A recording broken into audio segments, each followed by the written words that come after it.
دو دلوں کی داستان قسط نمبر 29۔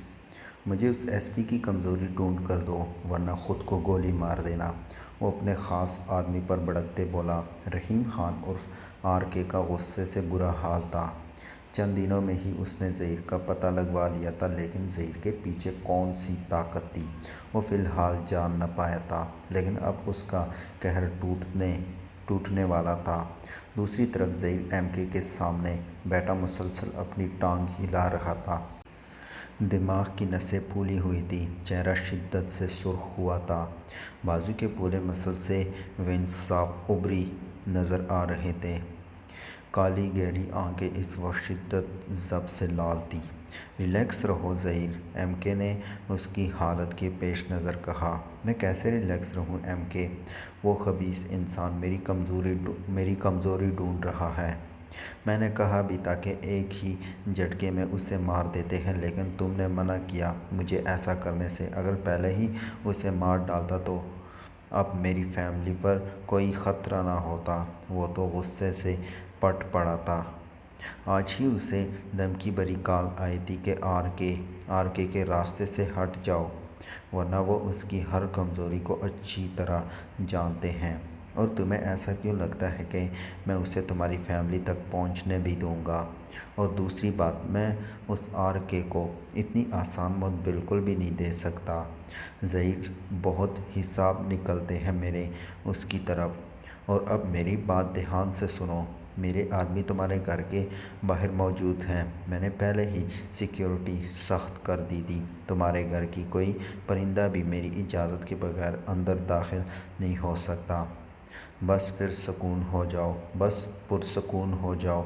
میں نہیں چاہتا کہ تم غصے میں کوئی غلطی کرو اور وہ ہم پر بھاری پڑ جائے۔ تمہاری فیملی اب میری فیملی بھی ہے، تو ان کی حفاظت کرنا مجھ پر فرض ہے۔ ایم کے کی بات سن کر اسے کچھ تسلی ہوئی تھی۔ اوکے، وہ مختصر جواب دیتا وہاں سے چلا گیا تھا۔ ایم کے صوفے سے سر ٹکاتے آنکھیں موند گیا۔ بہت تھک گیا تھا وہ، پہلے ماہر پھر یہ آر کے، لیکن ان سب مشکلات میں اور برے دنوں میں کچھ اچھا ہوا تھا تو صرف اس کی زندگی کا اس کی زندگی میں آنا۔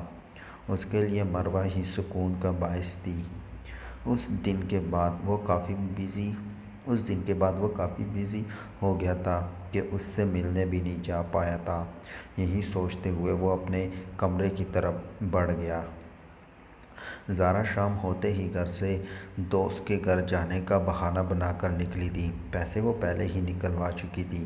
آنکھیں رونے کی وجہ سے لال ہو رہی تھیں، سفید رنگ بھی اب سرخ پڑ گیا تھا۔ بخار میں جل رہی تھی، لیکن اس شخص کو انکار بھی نہیں کر سکتی تھی، ورنہ وہ اس کی بیہودہ تصویریں اور ویڈیوز سوشل میڈیا پر ڈال دیتا۔ اب تک وہ اس سے کئی لاکھ روپے دے چکی تھی، لیکن اس انسان کا پیٹ بھر ہی نہیں رہا تھا۔ وہ چپکے سے وہاں سے نکل گئی تھی۔ وہ مطلوبہ ایڈریس پر پہنچی تو وہ ایک ویران سی عمارت تھی۔ وہاں انسان تو کیا، کوئی پرندہ تک نہیں تھا۔ خوف سے بسم برا لرزہ طاری ہو گیا تھا۔ آہستہ آہستہ قدم اٹھاتی وہ اس ویرانے میں آئی۔ پہلے اسے کبھی ایسی جگہ پر نہیں بلایا تھا۔ اس شخص نے ہمیشہ کسی فون بوتھ یا کچرے کے ڈبے میں اسے پیسے رکھنے کو کہا جاتا تھا، لیکن اس بار اس سنسان جگہ پر آ کر وہ پچھتا رہی تھی۔ ابھی وہ انہی سوچوں میں گم تھی جب پیچھے سے کسی کے قدموں کی آواز آئی۔ خوف سے ماتھے پر پسینہ نکل آیا تھا۔ تمہاری ہمت کو داد دینی پڑے گی، میری ایک بار بلانے پر اس ویرانے میں چلی آئی تم۔ واہ واہ! آواز سن کر وہ جھٹکے سے پیچھے مڑی، لیکن پیچھے کھڑے شخص کو دیکھ کر اس کی آنکھیں کھلی کی کھلی رہ گئیں۔ آپ! ہا ہا ہا! لگ گیا نا شوق! کبھی سوچا بھی نہیں ہوگا کہ میں تمہارے ساتھ ایسا کر سکتا ہوں۔ شروع دن سے ہی میری نظر تم پر تھی۔ وہ کیا کہتے ہیں، پہلی نظر کی محبت وہ ہو گئی تھی تم سے، لیکن تم ہاتھ ہی نہیں آتی تھی، چکنی مچھلی کی طرح ہاتھ سے پھسل جاتی تھی، تو تمہیں پکڑنے کے لیے مجھے ایسا کرنا پڑا، کیونکہ ایک تو تم امیر بہت تھی اور دوسرا خوبصورت بھی بلا کی، تو میرا تو فائدہ ہی فائدہ تو میرا تو فائدہ ہی فائدہ تھا نا لٹل پرنس، وہ خباثت سے بولتا اس کی طرف بڑھا جبکہ وہ خوف سے پیچھے ہٹ رہی تھی۔ وہ آدمی اکیلا نہیں تھا، اس کے ساتھ اس کے گنڈے بھی تھے۔ دور رہو مجھ سے گھٹیا انسان ورنہ جان سے مار دوں گی، وہ غصے سے بولی تو مقابل نے قہقہ لگاتے اس کی بات کا مذاق بنایا۔ اوہ کم آن بیبی، جان تو تم لے ہی چکی ہو، اب اور کیا لینا ہے؟ یقین جانو جب سے تمہیں دیکھا ہے نا، دل قابو میں ہی نہیں آ رہا تھا، اسی لیے تو یہ جگہ منتخب کی ہے میں نے ہمارے لیے۔ کوئی ڈسٹرب نہیں کرے گا ہمیں، آ جاؤ یار، کیوں دور بھاگ رہی ہو مجھ سے؟ کیا جانتی نہیں ہو مجھے؟ وہ اور اس کے نزدیک ہوا تو وہ اسے دھکا مارتی وہاں سے بھاگی، لیکن اس کے غنڈوں نے اسے چاروں طرف سے گھیر لیا تھا۔ وہ خبیث انسان قہقہ لگاتے اس کی بے بسی کا مذاق اڑانے لگا۔ تم یہاں سے میری مرضی کے بغیر سانس بھی نہیں لے سکتی زارا راجپوت۔ بے بسی کے مارے آنکھیں آنسوں سے بھر گئی تھیں، لیکن ان درندوں کو ذرا بھی احساس نہ ہوا تھا۔ وہ شخص جو زارا کو چھونے کے لیے آگے بڑھا ہی تھا کہ اچانک ہی کسی نے اس کے ہاتھ کا نشانہ لیا تھا کہ وہ چیختا ہوا اپنا ہاتھ پکڑتے پیچھے ہوا تھا۔ نہ جانے وہ چاقو کہاں سے آیا تھا اور کس نے پھینکا تھا۔ اس کے سب آدمی بھی الرٹ ہو گئے تھے۔ کہا تھا نا میں نے کسی کو مت بتانا اس بارے میں زارا راجپوت، لیکن نہیں، تم کو آسانی سے سمجھ کہاں آتی ہے کوئی بھی بات۔ اب دیکھنا میں کیا کرتا ہوں تمہارے ساتھ۔ کہتے ہی اس نے موبائل جیب سے نکالا۔ جب ایک فائر ہوا تھا اور سیدھا اس کے بازو میں جا لگا تھا۔ جاؤ ڈھونڈو کس نے اپنی موت کو دعوت دی ہے۔ وہ اپنے آدمیوں پر دہاڑا۔ اس کی ضرورت نہیں پڑے گی تمہیں۔ اچانک ہی وہ ان کے سامنے آیا تھا۔ اپنے سامنے زہر کو دیکھتے وہ بے تحاشا رو دی تھی۔ ایسا لگا تھا جیسے کسی نے جسم میں نئی روح پھونک دی ہے۔ وہ جیسے ہی زہر کی طرف بڑھنے لگی، ایک گنڈے نے سرعت سے اس کا بازو پکڑ کر پیچھے دھکا دیا تھا، جس سے ایک چیخ مارتی وہ اوندھے منہ زمین پر گری تھی۔ بس پھر کیا تھا، زہر نے 2 گولیاں ایک ساتھ اس گنڈے کے سر پر مار کر اس کا کام تمام کر دیا تھا، اس سے پہلے کہ باقی سب زہر کو اپنی گن کا نشانہ بناتے۔ دھڑا دھڑ فائرنگ ہوئی تھی۔ وہ گھر واپس آیا تھا ایم کے سے مل کر۔ جب زارا کو یوں شام کو باہر جاتے دیکھا، وہ بھی اکیلے، ذہن میں فوراً دوپہر والی اس کی گفتگو آئی تھی جو وہ اس شخص سے کر رہی تھی۔ اس کے نکلتے ہی زہر اپنی ٹیم کو ضروری ہدایات دیتے فوراً زارا کے پیچھے نکلا تھا۔ ایک تو دشمن گھات لگائے بیٹھے تھے اس پر، اس کی فیملی پر، اوپر سے زارا کا یوں اکیلے گھر سے باہر نکلنا اسے انگاروں پر گھسیٹ گیا تھا۔ وہ وہاں پہنچا تو ایک ویران سی بلڈنگ تھی۔ آخر زارا کو یہاں کیوں بلایا تھا اس شخص نے؟ وہ اس کا پیچھا کرتے کرتے اندر تک گیا تھا۔ جب آنکھوں نے چبھنے والا منظر دیکھا تو وہ خبیث اس کی عزت پر ہاتھ ڈالنا چاہتا تھا۔ پھر جیسے ہی اس نے زارا کو چھونے کی کوشش کی، اس نے اپنا چاقو فوراً اس کے ہاتھ پر مارا تھا اور دوسری بار میں اپنی گن سے اس کا بازو زخمی کیا تھا۔ اتنے میں اس کی فورس بھی پہنچ گئی تھی۔ وہ فوراً زارا کی طرف بھاگا تھا جو اوندھے منہ گرے ہوش و خرد سے بیگانہ تھی۔ کچھ خوف اور کچھ سر پر لگنے والی چوٹ کی وجہ سے وہ بے ہوش ہو گئی تھی۔ اسے اپنے بازو میں بھرتے اپنی ٹیم کو سب سنبھالنے کا کہتے اسے وہاں سے لے کر نکلا تھا۔ وہ اسے سیدھا اپنے فارم ہاؤس لایا تھا جہاں اکثر وہ لوگ چھٹیاں گزارنے آتے تھے۔ یہ فارم ہاؤس اس نے اپنی کمائی سے خریدا تھا۔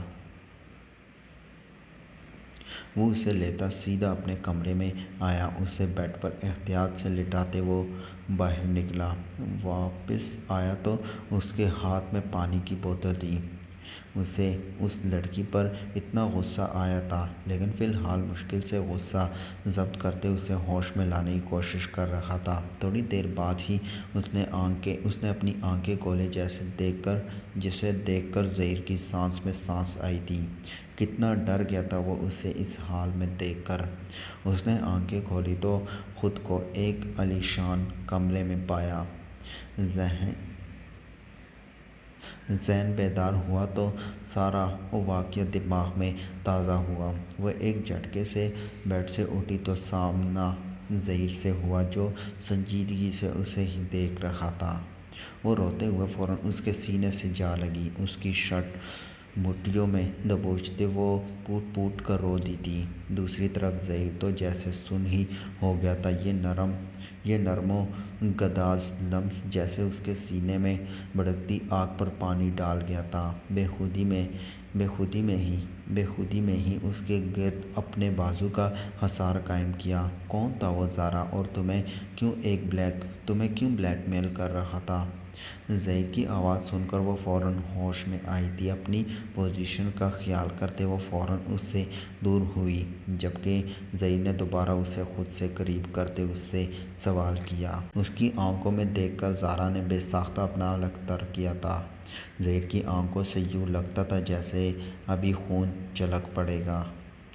مجھے گھر جانا ہے۔ میں نے پوچھا کون تھا وہ زور سے بولا تو وہ چیخ مارتی اپنا چہرہ دونوں ہاتھوں میں چھپائے رو دی تھی۔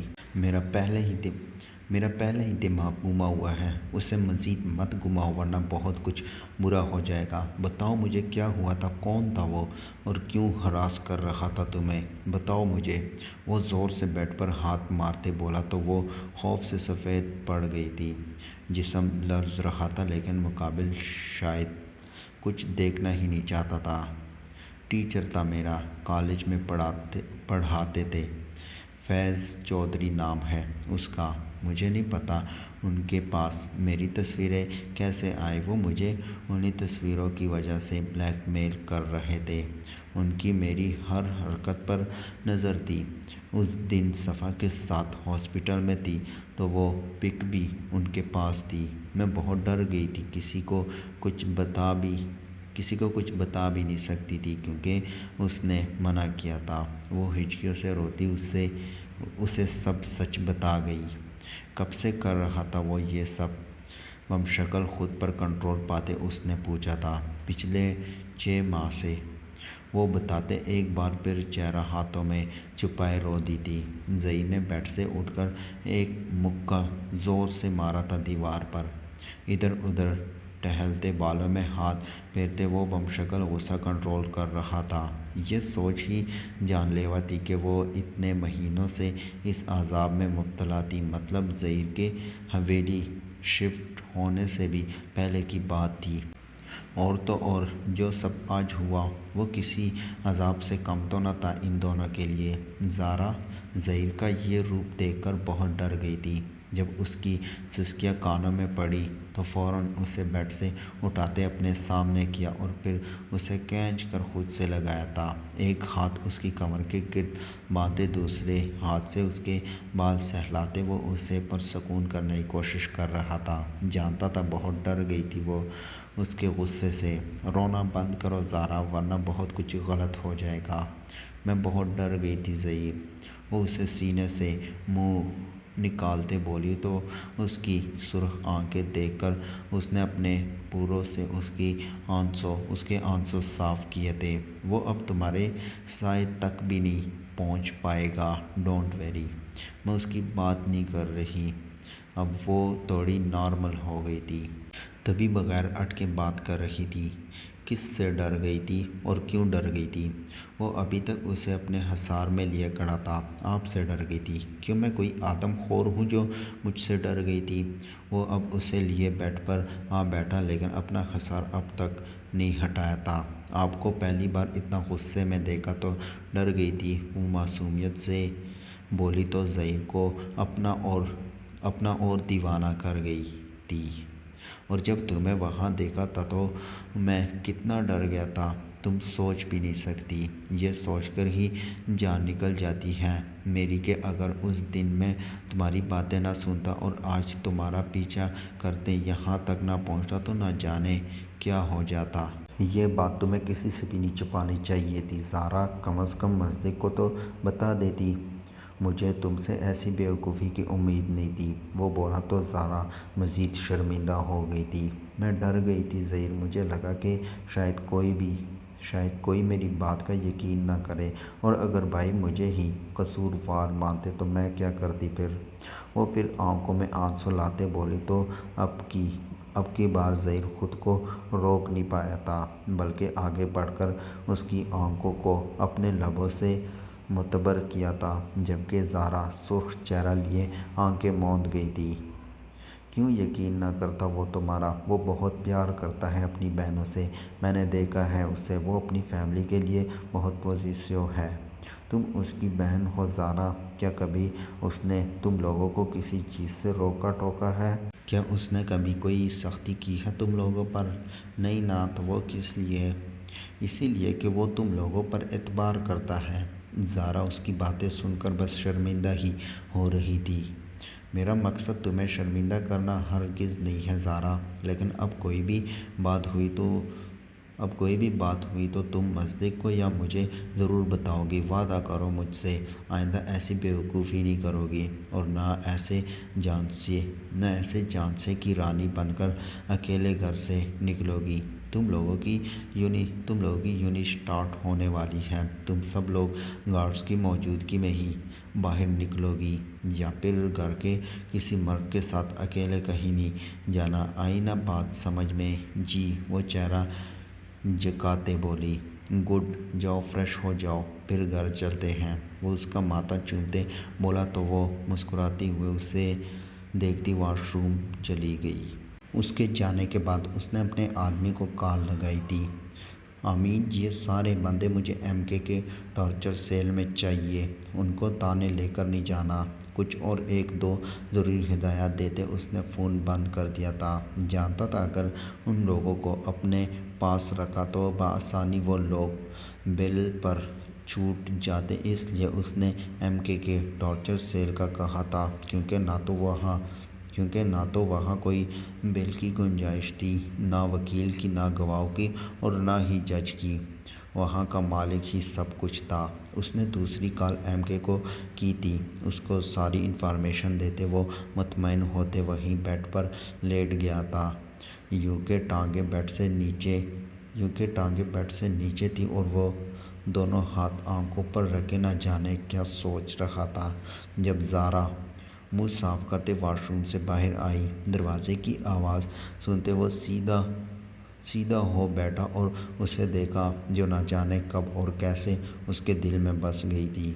آج اس نے زارا کی طرف جو بھی پیش قدمی کی تھی زارا نے برا نہیں منایا تھا اور نہ ہی اسے جھٹکا تھا، بلکہ چپ چاپ رہی تھی، جس کا مطلب تھا کہ آگ دونوں طرف برابر لگی ہوئی تھی۔ چلیں، وہ بولی تو وہ بھی مسکراتا اس کا ہاتھ تھامتے اسے لے کر گھر کے لیے نکلا تھا۔ کیا ہو رہا ہے؟ وہ کچن میں کڑی چائے بنا رہی تھی جب پیچھے سے سعد نے آتے اسے اپنے خسار میں لیا اور اس کی کنپٹی کو لبوں سے چھوتے اس کے کندھے پر توڑی جماتے پوچھا، چائے بنا رہی تھی، آپ پئیں گے؟ بالکل، اگر میری پیاری سی بیوی پلائے گی تو میں کیوں نہیں پیوں گا۔ آپ جائیں پھر میں چائے روم میں ہی لے آؤں گی۔ کیوں جاؤں؟ تم چائے بناؤ پھر ایک ہی ساتھ روم میں جائیں گے۔ وہ اس کی گردن میں منہ دیتے بولا تو وہ بکلا گئی تھی۔ بالکل بھی آسان نہیں تھا اس شخص کی قربت کو برداشت کرنا۔ کوئی آ جائے گا ساتھ پلیز؟ وہ اس کو یوں خود سے چپکا کھڑا دیکھ کر بولی۔ پھپھو اور ساجہ کسی بھی وقت کچن میں آ سکتی تھی، لیکن سعد کو کون سمجھاتا؟ وہ اپنی مرضی کر کے اسے ساتھ کمرے میں لایا تھا۔